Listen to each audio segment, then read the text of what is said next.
Ana saçlarıma beyazlar dolmuş,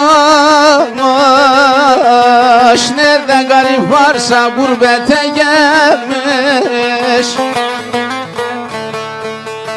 Derinden derine yaralar açmış, yaramı saracak bir sensin anam, bir sensin anam, anam. Yaramı saracak bir sensin anam, anam.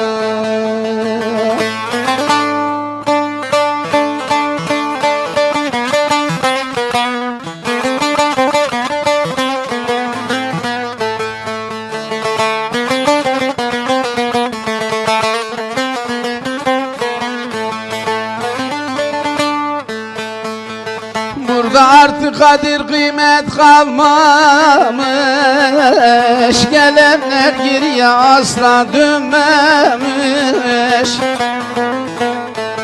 Sana olan hasretim halen sönmemiş,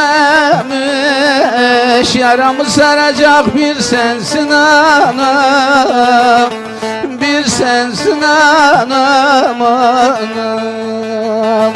Yaramı saracak bir sensin anam, anam.